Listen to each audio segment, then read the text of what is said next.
నమస్తే అండి. ఎలా ఉన్నారు? 1979 అక్టోబర్ 19న విడుదలైన 'గోరింటాకు' సినిమా గుర్తుందా? ఆ సినిమా యువ చిత్ర బ్యానర్‌పై కాట్రగడ్డ మురారి నిర్మించారు. అదంతా తెలిసిందే. అయితే సోమన్ బాబు గారికి కానీ, అటు దాసరి నారాయణరావు గారికి కానీ ఆ సినిమా చాలా పెద్ద పేరు తెచ్చింది.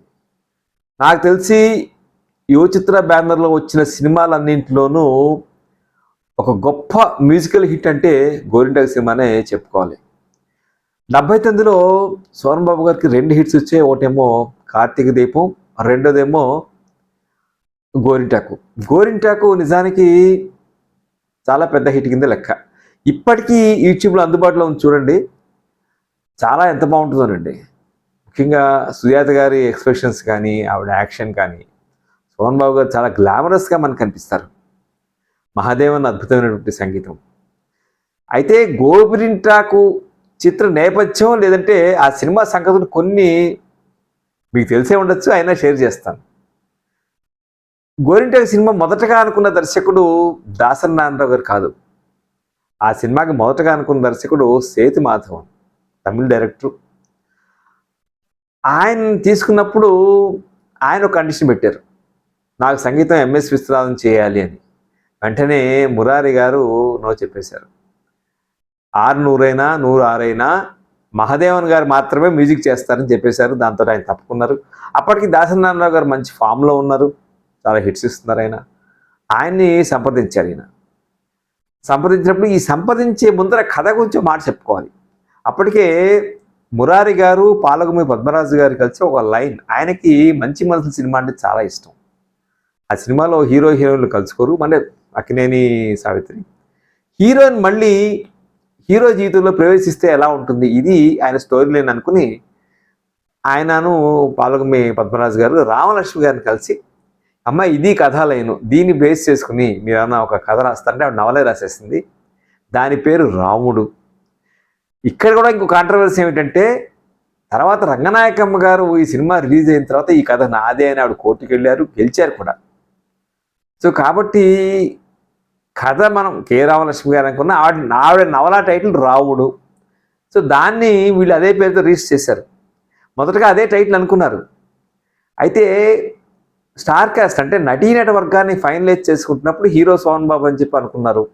హీరోయిన్లు కొత్త వాళ్ళైతే బాగుంటుంది. దాసరి నారాయణరావు గారు హీరోయిన్లను ఆయన చక్కగా తర్ఫీదిచ్చి వాళ్ళ చేత బాగా నటింపజేస్తారనేటువంటి ఒక నమ్మకం మురారి గారికి ఉండటంతో కొత్త వాళ్ళు ఉంటే బాగుంటుందంటే అప్పటికి బాలచందర్ గారి 'అవర్ తొడై కథ' అనేటువంటి ఒక బాలచందర్ సినిమాని చూశారు. చూసి అందులో సుజాత గారు నటించింది. ఆవిడ చేస్తే బాగుంటుంది అని చెప్పి మరి మురారి గారికి ఎవరు చెప్పారు కానీ అలా మురారి గారు చూశారు. అలా సుజాత గారిని అనుకున్నారు. రెండో హీరోయిన్ కొత్త హీరోయిన్ ఒక్కలంక పద్మ. ఆవిడ బాలరాజు చిత్రంలో పాట గుర్తుంది కదా, ఒక్కలంక సల్ల పాడారు అంజలిదేవి మీద, కాదు సుమా కల కాదు సుమా అనే పాట. ఆ పాట పాడిన ఒక్కలంక సల్లగారమ్మాయి ఒక్కలంక పద్మ. ఆవిడ రెండో హీరోయిన్గా తీసుకున్నారు. అప్పటికే ఆవిడ మిస్ మద్రాస్ ఐ థింక్ 78లో ఆవిడ ఎంపికైంది. మిగిలిన నటుల్లో సరే కామెడీ కోసం చలమును రమాప్రభ ఉన్నారు. వాళ్ళు ఉత్తరాంధ్ర యాసతో మాట్లాడతారు. వాళ్ళతో కూడా ఒక పాట పెట్టారు అనుకోండి, అది వేరే విషయం. అయితే మహానటి సావిత్రిని తీసుకున్నారు సోమన్ బాబు గారి తల్లి వేషానికి. బహుశా దాసరి గారికి కానీ మురారి గారికి కానీ సావిత్రి అంటే బాగా ఇష్టం అని నాకు అనిపిస్తుంది. అంతకుముందే వచ్చినటువంటి దేవదాస్ మళ్ళీ పుట్టాడులో కూడా దాసరి గారు సావిత్రి గారికి అవకాశం ఇచ్చారు. సావిత్రి గారు నటించిన మరి చివరి చిత్రమా లేక చివరి పెద్ద చిత్రమా అనేది 'గోరింటాకు'. ఆవిడ ఈ సినిమాలో ముఖ్య పాత్ర పోషించారని చెప్పాలి. అంటే అప్పుడు మనిషి పాడైపోయారు అనుకోండి. అయితే ఈ సినిమా కెమెరామెన్ రాజగోపాల్ ఉన్నారు. ఆయన సలహా ఇచ్చారు. ఏమండి ఆవిడ బాగా బక్కగా అయిపోయారు, మీరు సావిత్రి గారిని బ్లాక్ అండ్ వైట్లో ఆవిడున్న పోర్షన్స్ మనం తీస్తే ఆవిడ చాలా బాగా కనిపిస్తారండి అంటే, అది దాసరి గారికిను మురారి గారికి ఆ ఐడియా నచ్చి ఆవిడున్నంత పాటు దాదాపు మొదటి 20 నిమిషాల కోర్సు 15 నుంచి 20 నిమిషాల పాటు బ్లాక్ అండ్ వైట్లో ఉంటుంది. అందుకని మీకు సినిమా టైటిల్ చూస్తే ఆ బ్లాక్ అండ్ వైట్ పోర్షన్ అయిపోయిన తర్వాత చిన్న సోమన్ బాబు, పెద్ద సోమన్ బాబు అయిన తర్వాత టైటిల్స్ మొదలవుతాయి. చిన్న సోమన్ బాబుగా నటించింది కూడా సాయి కుమార్, ప్రముఖ నటుడు, డబ్బింగ్ ఆర్టిస్టు. వాళ్ళ సోదరులు రవిశంకర్ ఇప్పుడు ప్రముఖ డబ్బింగ్ ఆర్టిస్ట్ కదా, ఆయన నటించారు. సో అందుకనే దాసనారాయణ గారు సావిత్రి గారు ఉన్న పోర్షన్ అంతానేమో ఒక బ్లాక్ అండ్ వైట్లో, తర్వాత నుంచి కలర్లో స్టార్ట్ అవుతుంది. గోరింటాకు టైటిల్ మీరు ఎలా పెట్టారు? టైటిల్ ఏం పెట్టాలి? వీళ్ళు చెప్పాం కదా ఒరిజినల్గా రావుడు అనుకున్నారని. ఆ రావుడు అనుకున్నప్పుడు రామలక్ష్మి గారు అప్పుడు ఆవిడ సెన్సార్ బోర్డు మెంబర్ కూడా. సో ఆవిడని టైటిల్ గురించి ఏదో మాట్లాడుతుంది. యాక్చువల్గా టైటిల్ కన్నా కూడా సావిత్రి గారి మీద ఒక పాట పెట్టాలి ఎట్లా అని చెప్పి ఏదో డిస్కషన్లో ఆవిడ కూడా ఉన్నట్టున్నారు. అప్పుడు ఆవిడ, నేను ఒక మలయాళం సినిమా చూశాను, అందులో వాళ్ళు గోరింటాకు మీద ఒక పాట పిక్చరైజ్ చేశారు, మరి మీకు ఏమైనా పనికి వస్తుందేమో అని చెప్పి ఆవిడ సలహా ఇచ్చారు. అలాంటి పాట ఒకటి. వెంటనే మురారి గారు, ఆయన కృష్ణశాస్త్రి గారిని బాగా ఇష్టం, కృష్ణశాస్త్రి గారి చేత ఆయన రాసిన పద్యం ఉంది, గోరింటాకు పూచింది కొమ్మ లేకుండా అనేటువంటి పద్యం ఉంది. ఆ పద్యాన్ని తీసుకుని దాని పాటగా మార్చుకుని ఆ పాటని ఉపయోగించుకున్నారు.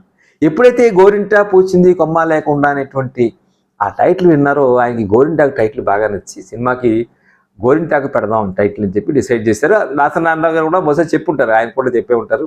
అయితే దాసనారాయణరావు గారు, మురారి గారు అంటారు, దాని మంచి పబ్లిసిటీ ఇచ్చారు.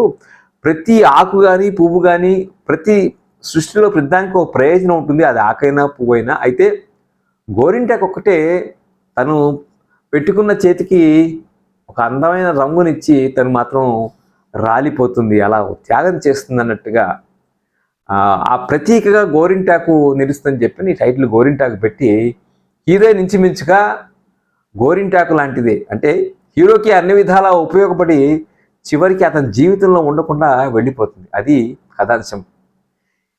ఇప్పుడు మిగిలిన అంశాలకు మనకు వెళ్తే, మొదట మంచి మాటలు రాస్తారని చెప్పి జంధ్యాలను ఎంగేజ్ చేశారు.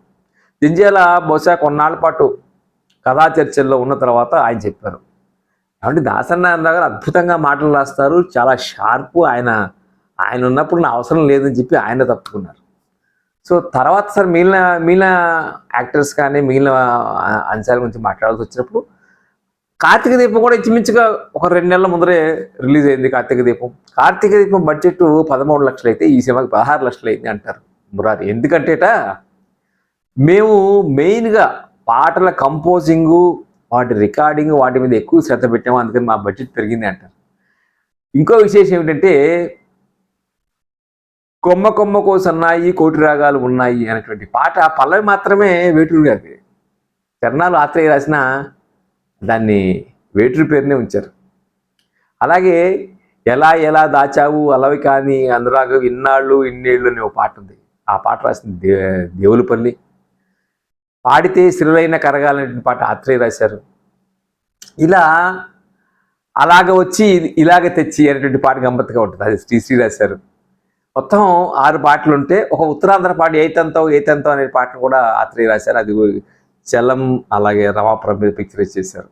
నిజమైన మ్యూజికల్ హిట్ నాకు మురారి గారి సినిమాల్లో సీతామహాలక్ష్మి కానీ, త్రిశూలం కానీ, గోరింటాకు కానీ, జానకిరాముడు కానీ, సీతారామ కళ్యాణం కానీ, నారీ నారీ నడము మరి, ఇట్లా ఆయన తీసినటువంటి అన్ని సినిమాల్లో అచ్చమైన మ్యూజికల్ హిట్ నాకు ఎందుకో గోరింటాకు సినిమానే అనిపిస్తుంది అద్భుతంగా. ఈరోజు కూడా గోరింటాకు సినిమా నాకు క్లాసిక్ అనిపిస్తుంది. ఎందుకు అని మీరు అడగచ్చు. మీరు దాసనారాయణరావు గారు తీసినటువంటి సినిమాలకు భిన్నంగా ఉంటుంది. దాసనారాయణరావు గారు కొంచెం స్టేజ్ డ్రామాలా తీస్తారు సినిమాని అనేటువంటి ఒక పేరు, దాన్ని అపప్రదానలేం, కానీ ఆయన స్టైల్ అది. బెలో డ్రామా ఎక్కువ ఉంటుంది, ఆ డ్రామాని ఎక్కువగా పెడతారు అనేటువంటిది అంటారు. అలాంటివి గోరింటాకు సినిమాలో కనపడవు. అలాగే పాటలు పిక్చరైజేషన్ కూడా చాలా బాగుంటుందండి. అన్ని పాటలు చాలా చక్కగా పిక్చరైజ్ చేస్తారు. ముఖ్యంగా గోరింటాకు వచ్చింది కొమ్మ లేకున్నటువంటి పాటలు, అందులో బాలసుబ్రహ్మణ్యం వెర్షన్ కూడా ఉంది. నాకు ఎందుకో నిజానికి సుశీలమ్మ కన్నా కూడా ఈ సినిమా పాటలని బాలుగారు చాలా బాగా పాడారేమో అని చెప్పి అనిపించింది. అందులో ఆయన ఒక ప్యాథోస్ పలికిస్తారు, గోరింటాకు వచ్చింది కొమ్మ లేకుండా తల్లి జ్ఞాపకాల్లో వెళ్తూ పాడతారు. సోన్ బాబు మీద పిక్చరైజ్ చేస్తారు. అది బాలసుబ్రహ్మణ్యం చాలా బాగా పాడారని చెప్పి నాకు అనిపించింది. ఇలా ప్రభాకర్ రెడ్డి మరొక ముఖ్యమైన పాత్ర, పిజే శర్మ, వీళ్ళందరూ మంచి స్టార్ కాస్ట్ అంతా కూడా బాగుంది. అంటే మీకు ఏ సినిమాకైనా మీరు సంభాషణలు బాగుండాలి, స్క్రీన్ ప్లే బాగుండాలి, సన్నివేశ కల్పన బాగుండాలి, ఇవన్నీ కూడా బాగా కుదిరినటువంటి సినిమా గోరింటాకులో. సరే ఇందులో ఒక విషాదాంతం స్టోరీ అని చెప్పి మనకున్న, అంటే సుజాత పాత్రని మలిచిన తీరు చాలా బాగుందండి. అంటే మనకు ఎస్పెషల్లీ క్లైమాక్స్ సీన్లో ఉన్న సోహన్ బాబు సుజాత మధ్య వచ్చేటువంటి దృశ్యాలు చాలా పవర్ఫుల్గా ఉంటాయి. అంటే పిక్చరైజేషన్లో వాటి మధ్య వాళ్ళిద్దరి మధ్య హీరో హీరోయిన్ల మధ్య వచ్చేటువంటి సంభాషణలు నువ్వు అందరు ఆడపిల్ల లాంటి దాన్ని కాదనుకున్నాను. నువ్వు ఒక పక్కన ఆ రోజు నీ మొగుడు అంటే సుజాతకి తెలియకుండా ఆ తండ్రి ఒక పెద్ద సంబంధం చేసేస్తాడు. అతనికి ఆల్రెడీ పెళ్ళి ఉంటుంది. అలాంటి భర్తనే నువ్వు నీ తాళి తెంపేసి విడగొట్టి అంత ఒక ప్రోగ్రెసివ్ లేదంటే నీ ఇండివిజువాలిటీ ప్రూవ్ చేసుకున్నావు, ఇప్పుడేమిటి మళ్ళీ అతని దగ్గరికి వెళ్తామని చెప్పిన దాని మీద వాళ్ళిద్దరి మధ్య ఒక 3-4 నిమిషాల పాటు ఒకటే సీన్ ఉంటుంది. ఆ సీన్లో వచ్చినటువంటి సంభాషణలు కానీ, సోహన్ బాబు గారు చెప్పిన తీరు కానీ, సుజాత గారికి డబ్బింగ్ నాకు తెలిసి సో సరిత గారే ఇచ్చినట్టున్నారు వాయిస్.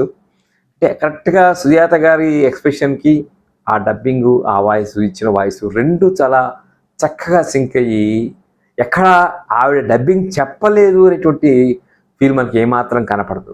అలాగే వక్కలంక పద్మ ఆవిడ ఒకే ఒక సినిమా నటించింది, మళ్ళీ ఆవిడ ఇంకెప్పుడు నటించలేదు. బహుశా వక్కలంక సరళ గారు వాళ్ళ అమ్మాయి నటించడానికి ఒప్పుకోకపోతే లేదమ్మా 3 నెలల్లో కంప్లీట్ చేస్తాము సినిమాని అని చెప్పి ఒప్పించారట. అలా ఆ అమ్మాయి స్పెషల్గా నాకు అనిపించింది. నాకు మళ్ళీ ఒకసారి చాలా రోజుల తర్వాత సుందరకాండలో వెంకటేష్ గారు చేసేటువంటి సినిమాలో మీనాతో పాటుగా ఇంకొక కొత్త అమ్మాయి నటిస్తుంది. అలా ఆ వక్కలంక పద్మ నాకు ఆ అమ్మాయిలా అనిపించింది. ఆ అమ్మాయి పేరు గుర్తు రావట్లేదు కానీ. అలాగే సినిమా మొత్తం అవుట్డోర్. సోహన్ బాబు గారి సినిమాలు ఈ స్థాయిలో అవుట్డోర్ షూటింగ్ జరిగినటువంటి సినిమా బహుశా గోరింటాకు సినిమా అయి ఉండొచ్చు. మొత్తం విశాఖపట్నంకి ఆయన ఇద్దరు కూడా హీరో హీరోయిన్లు ఇద్దరు కూడా ప్రధాన పాత్రలు ఇద్దరు కూడా వాళ్ళు ఎంబీబీఎస్ స్టూడెంట్స్గా ఉంటారు. ఇద్దరు ఆంధ్ర మెడికల్ కాలేజ్ విశాఖపట్నంలో మనకి చక్కగా విశాఖపట్నం కాలేజీలో తీసినటువంటి దృశ్యాలు మనకి బాగా కనిపిస్తాయి. అరకు పాటలు ఏమో రాజమండ్రి, అరకు ఇవన్నీ ఇలాంటి చోట్ల మనకి కనిపిస్తాయి. సో ఈ సినిమా బాక్సాఫీస్ రికార్డు కూడా దాదాపు 10 కేంద్రాలన్నా, అది 12 కేంద్రాల నుంచి చదివాను కానీ అన్నట్ షూర్, పెద్దలు చెప్పాలి అవునో కాదు. 10 కేంద్రాలు 100 రోజులు నడిస్తే 125 రోజులు విశాఖపట్నం నడిచింది. మొదటి షిఫ్ట్ మీద 175 రోజులు నడిచినట్టుంది. 125 రోజుల ఫంక్షన్ని మెడ్రాస్లో జరిపారు. దానికి దుక్కిపాటి మధుసూదనరావు గారు, ఎల్వి ప్రసాద్ గారు వీళ్ళందరూ వచ్చి అభినందించారు. ఎల్వి ప్రసాద్ గారు ఆ సినిమాని హిందీలో తీద్దాం అనుకుంటే జితేంద్ర గారు రైట్స్ని మెహందీ రంగులాయంగే అనేటువంటి పేరుతో తీశారు కానీ హిందీలో ఆకట్టుకోలేకపోయింది ఈ సినిమా. తమిళంలో తీసే ప్రయత్నం చేశారు కానీ అవ్వలేదు.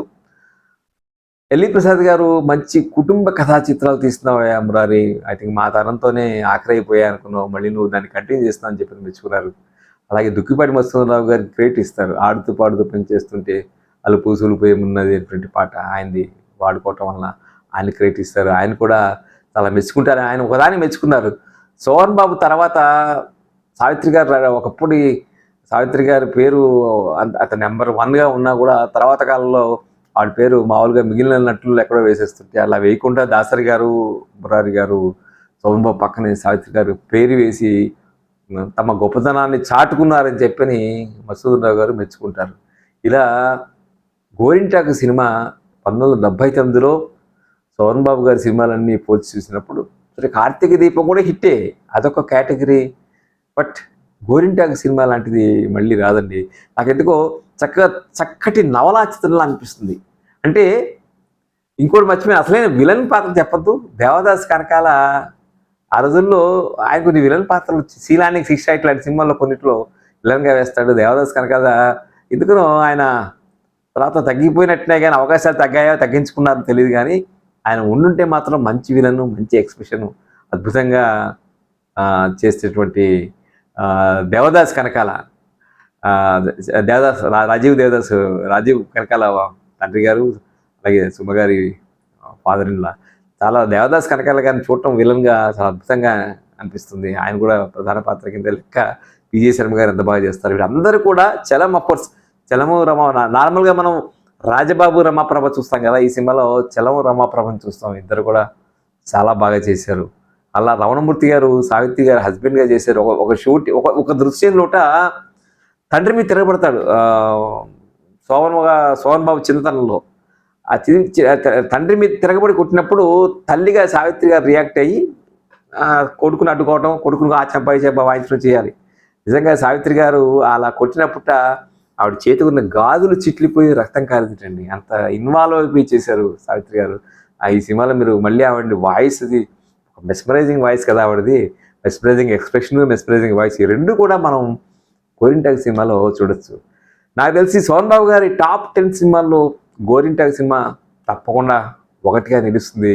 ఆయనకి కేవలం అంటే యువ చిత్ర బ్యానర్పై ఒక అద్భుతమైన సంగీతాన్ని మహాదేవన్ ఇచ్చారు. 6 నెలలు పట్టింది మ్యూజిక్ సిట్టింగ్స్ అని చెప్పి మురారి గారు అంటారు. 6 నెలల ఎఫర్ట్ కానీ 6 నెలల కష్టం కానీ ఆ పాటలు ఎంత బాగున్నాయో ఈ రోజుకి వినండి. సాహిత్యం బాగుంటుంది, గాయని గాయకులు అద్భుతంగా పాడారు, దాన్ని దాసరి అద్భుతంగా పిక్చర్ ఇచ్చేశారు. అలా తెలుగు విచిత్రంగా గోరింటాకు నవలా చిత్రంగా ఎక్కడా మనకి కనపడదు, కానీ ఒక అద్భుతమైన నవలా చిత్రంగా మాత్రం గోరింటాకు నిలుస్తుంది. దాసనారాయణ గారు బహుశా స్వయంవరం, దీపారాధన ఇది కొన్ని సినిమాలు ఇంకొంచెం సోహన్ బాబు గారితో తీశారు, కానీ ఆయన ఈవెన్ దాసనారాయణ గారి టాప్ 10 సినిమాలలో గోరింటాకు తప్పకుండా నిలబడుతుంది. సో అటు హీరో కానీ ఇటు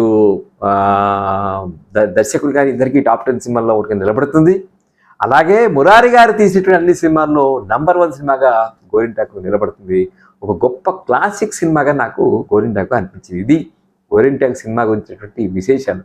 ఈ వీడియో గురించి మీరు ఏమనుకుంటున్నారు? మీ కామెంట్స్లో తెలియజేయండి. రేడియో రాంబాబు ఛానల్కి తప్పకుండా సబ్స్క్రైబ్ చేయండి. నమస్తే.